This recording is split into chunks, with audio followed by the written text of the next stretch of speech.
welcome back to our recorded lectures for ML103. This is the Citadel of the Saxons, London, Cities of Valhalla Part 2. As I mentioned, I was originally going to do a set of 3 lectures on the subject of the cities of Valhalla, but Dublin is a little tougher than I expected it to be. So we will make do with Jorvik and London, which are from the main game rather than the DLCs, and which should provide you with enough material for discussion for your prompt. Alright, so London is a mid-game zone, I would say, in Assassin's Creed Valhalla, and I would argue it's one of the more interesting locales in the game, simply because it falls outside the Shire system, sort of dominates the structure of the rest of the game world. Who's ruling it is not entirely clear. It kind of seems to be getting along in an ad hoc sort of arrangement, with 2 Shire reeves, 1 Saxon, 1 Dane, trying to keep order in the city. Feels a little bit like a 9th century version of the Wild West, to be perfectly honest. Now, Eivor comes to London right after the Danish governor, who was connected to one of the sons of Ragnar, if I remember correctly, I think Halfdan, is murdered by members of the Order of the Ancients, and Eivor helps the 2 Shire reeves deal with the situation. Now, London is visually striking, perhaps not quite as much as Jorvik, but it certainly is an extremely dramatic example of exaggerated Roman elements, and given its history, it's probably only to be expected. Alright, so the actual foundation of the original London, or Londinium, was sort of a secondary consequence of the logistical demands of the Roman conquest of the island. They needed a bridge across the Thames in order to be able to reach Colchester, which was the capital at that point, and to be able to maintain their supply lines back to Gaul. The area itself was likely mostly unpopulated because it was quite far from any of the major tribal capitals and quite heavily forested at this point in history. So the Romans needed to be able to build good roads, obviously, and they connected a number of them at points just north and south of the bridge across the Thames. The bridge was probably a temporary structure to start with, but would have been replaced pretty quickly by something more permanent. Archaeologists speculate that it was more or less in line with the modern Fish Street Hill.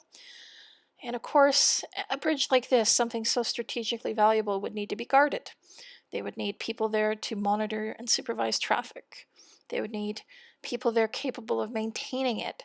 So all of this had to be taken into account, and the development of a small settlement was a natural outgrowth of that, and this very quickly grew. So the decision to build Londinium proper was made sometime around 47 CE. A commercial district soon took shape around what was called then the Via Decumana, which is Cheapside today, and it was inhabited by artisans, merchants, and traders from elsewhere in the empire, a wide range of places, although many of them were likely from Gaul. We believe probably about 10 to 20,000 people lived in Londinium early in its history.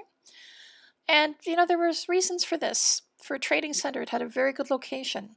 The tideway was navigable. It could bring vessels in there from the North Sea, giving easy access from the continent. There was fresh water, fish stocks, and agricultural land upriver. And all in all, it had a good thing going. And then it met Boudica. Yeah. I'm a big fan of Boudica, don't get me wrong, You gotta love a lady that stands up against Roman colonial abuse and says, no, I'm just gonna burn some of your cities. I really kind of wish she'd won, frankly, but London was one of the cities that she burned. Colchester was another. And Londinium was too important not to be reconstructed afterwards, but it does also replace Colchester as the capital, just because it is better situated, really. There was a very large basilica built in the 1st century, and we hear the word basilica these days and we think, oh, it's a religious building, but it wasn't. What the Christian church did is it borrowed the basilica from the Romans. Originally, the basilica is a very large sort of public structure for doing business in. We see more governmental and public buildings being constructed, especially surrounding the Emperor Hadrian's visit in 122 CE. We know the amphitheater was rebuilt at that point, and that there was a forum created alongside the basilica. Now, the city was partially walled sometime between the end of the 2nd and the early 3rd century. And this is a semicircular wall that was created around the landward sides of the city. Didn't really protect the city very well because it didn't protect the riverside. It did have the effect of preventing Londinium from sort of sprawling outwards very much. There's been some good archaeological work done, and we know that Londinium was the location for many different types of workshops, mills, slaughterhouses, glassworks as well. We have seen the discovery of tools for various crafts, metalworking, carpentry, engineering, building, shipping. Londinium was almost certainly an industrial center, just looking at this evidence. By the 3rd century, the population was at least 50,000, could have been as high as 100,000. But when the empire withdraws, Londinium appears to have been mostly deserted. But the real damage had actually been done in about 367 and the years immediately following it. It had been overrun during a crisis period that's sometimes known as the Great Conspiracy. It's a stupid name for it, by the way. It was just basically the time when Britannia's northern neighbors and some of its eastern neighbors decided, oh, we're just going to invade. Hadrian's Wall, the defenses collapsed, basically, and the Picts and the Scots came south. But after the empire leaves the island, the tribal kingdoms that replaced it, the sort of resurgent tribal kingdoms, had no real need for the city, so hence its rapid decline. This is not the end of its story, however. So, despite the fact that Londinium was in decline, the Thames was still an important route for shipping and communication. Saxons used it. They were not sophisticated sailors by any means. They usually just pulled their ships up on beaches. They started to do it just to the west of Londinium, at a spot near the modern Charing Cross station. And quite naturally, a new small community started to develop there. It was an ad hoc market and trading port that became known as Lundenwic. And it is first attested to in the historical record around the mid-7th century. Wick is the Saxon word for market.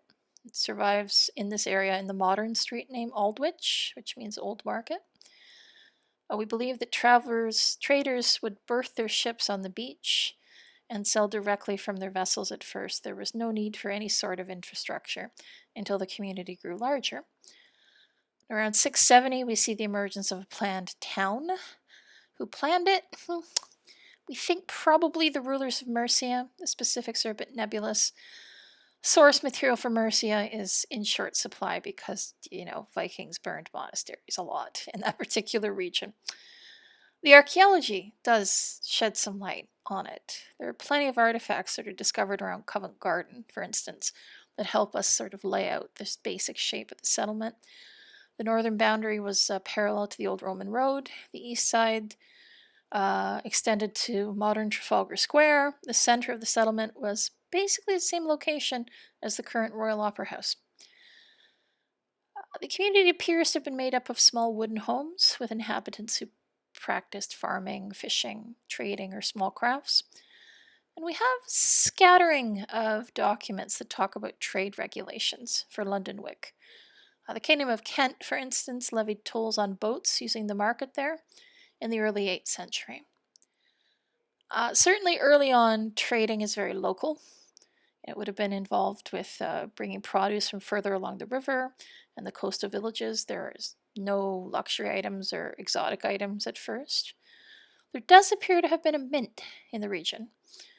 We have gold coins from the 7th century inscribed with a short form of the name Londinium. By the 8th century, we have silver pennies that are Mercian pennies, but that also bear the name Lundinia. So Mercia is obviously exerting control over London in that time period. We think that in general the population of Lundenwic grew in size over the course of the 8th century, around the same time that we start to see evidence of trade with other major English ports and also with settlements on the continent that are near the mouth of the major rivers, so the northwest coast of France, particularly the mouth of the Rhine. It is probably the largest Saxon settlement in England by the mid-8th century. We figure about 6,000 to 7,000 people.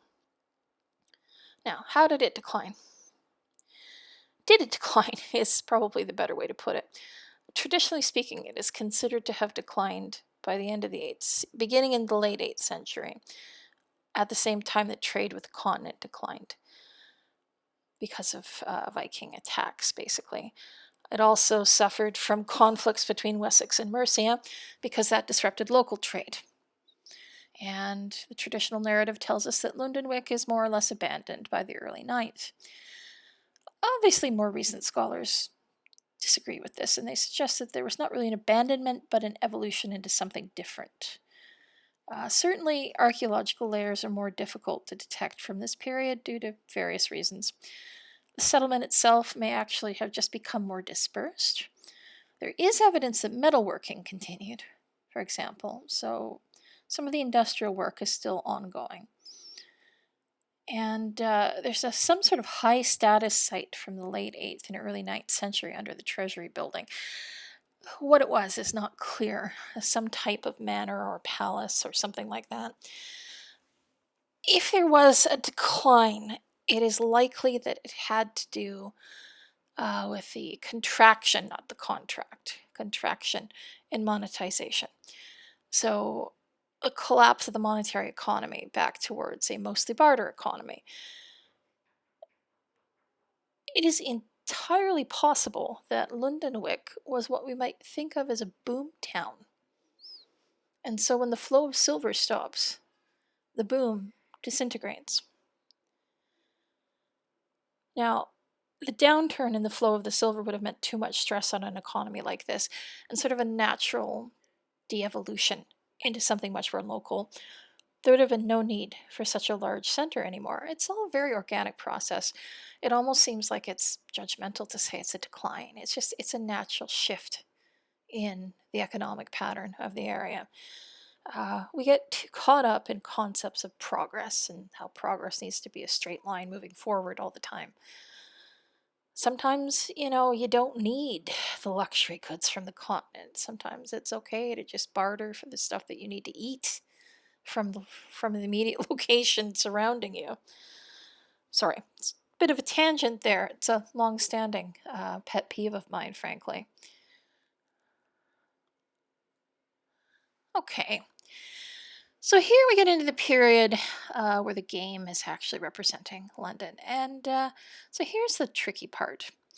We know that in 886, the city is refounded, and that is a rough translation of an Old English word. It might mean remade as a burh, so fortified and taken under centralized control by King Alfred. He is credited by Asser for restoring London, and that's how Asser chooses to translate the Old English word from the Anglo-Saxon Chronicle. What that means is not entirely clear, and really, so much of what Alfred was said to have done, particularly by Asser, is so propagandistic in nature. If you look at the Chronicle, it simply says that he occupied London and that its people submitted to him, at least the people that weren't already subjected by the Danes. Asser decides that this means he restored the city and made it habitable again, but it wasn't habitable. Who was living there and submitting to Alfred in the first place? Now, certainly there probably was some sort of ceremonial occasion. We have plenty of other later examples of cities or regions submitting to Alfred and to his descendants. And definitely, London being incorporated into Alfred's domain was very important for its later history. It allowed it to rise back to a position of prominence. But what happened between the end of boomtown Lundenwic and Lundenburg, if we're going to call it that, is just simply not clear. So, and this is the period the game is set in, which is really interesting. So, Assassin's Creed Valhalla has situated its entire London storyline in the most obscure part of London's history.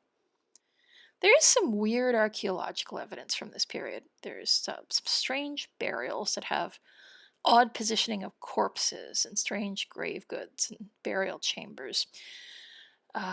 There's a suggestion by one scholar that this means sort of a reflection of the fact that late 8th and 9th century London is a marginal community, and yet it's still symbolically high status because of its ancient history. Archaeology for this period is far less helpful than we'd like. because of the later occupation layers. So we can't, for instance, tell very much about the Anglo-Saxon version of St. Paul's. We even have very little evidence as to where the Great Army even camped when it occupied London, which we know that it did. There is some evidence of hordes with continental content in fields beside the River Trent, so this may have been where they camped. A lot of thimble-like lead objects that might be game pieces, for instance. Now, when you look at the 870s, what we see reflected in our very scattered written sources is a shifting balance of power in the area. So this is around the same time that we see Burgred being expelled from Mercia and replaced by Ceolwulf, events that are reflected in the game. And this is reflected in the archaeology by the decline in the minting of coins, which had been done in London from Mercia in the 9th century. We see many fewer silver pennies with Mercian king names and the beginnings of pennies with Wessex king names instead. Aethelred, who was one of Alfred's older brothers, and Alfred himself. So London is basically leaning towards the orbit of Wessex now. So if I had to conclude something, like London is in a weird sort of frontier zone in this period. And the game designers deliberately wanted that. They wanted to be able to exploit that because they were able to create this kind of Wild West setting where you have these two honorable shire reeves, and the shire reeves are, as I said, one Saxon and one Dane, Stowe and Erke, and they're cute. I like them a lot. They're a gay couple, actually. You don't figure that out until partway through the London storyline, but they're very noble, and Erke has a great sense of humor and gets along tremendously well with Ivor, and Stowe is just a really honorable guy. They are trying so hard to make London livable and to live up to their mentor, Tryggve, who's the governor who's killed just before Eivor shows up in town. You help them do that, and you help them get rid of the Order of the Ancients and sort of set London free. And so you get the ability to have that scenario because we don't have clearly laid out history for it. So they're basically exploiting this gap in history to tell the story that they want. All right, so a little bit about the visual representation of London before we close this out. Obviously, certain aspects of the city are blown completely out of proportion. There is no evidence that Londinium had elevated aqueducts, let alone towering skyscraper-sized elevated aqueducts. There are too many intact Roman structures, specifically the amphitheater, which is in this image here. It's interesting because we actually do know, unlike York, where the amphitheater was in Londinium. It has been excavated, or its roots have been excavated, foundations rather, not roots, under the Guildhall. And I was lucky enough. We had a day on the field course where, well, it was an afternoon, not a full day, where I got to turn the students loose on this walking tour where they would go and look at various pick which Roman sites they wanted to look at from the walking tour. I made it into kind of like a scavenger hunt. And so while they were all doing that, I went and looked at a couple of the sites I wanted to look at. And I especially wanted to go to the amphitheater. It's beneath the Guildhall.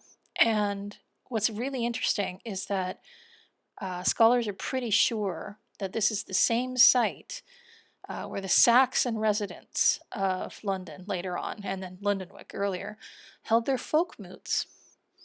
So the site was significant under the Romans. It continued to be significant under the Saxons. It's interesting to me that, there's the power geography of the city is maintained to that degree. So it's an example of, well, you don't have accuracy necessarily. You do have a degree of authenticity. I mean, there are sites within Valhalla's representation of London that did exist. We know that. Again, the size is completely off, obviously. Now, are they represented as they were? Probably not.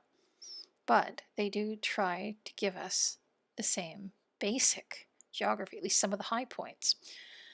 So there's thought behind the choices made in designing this city and all the other cities in Valhalla, really.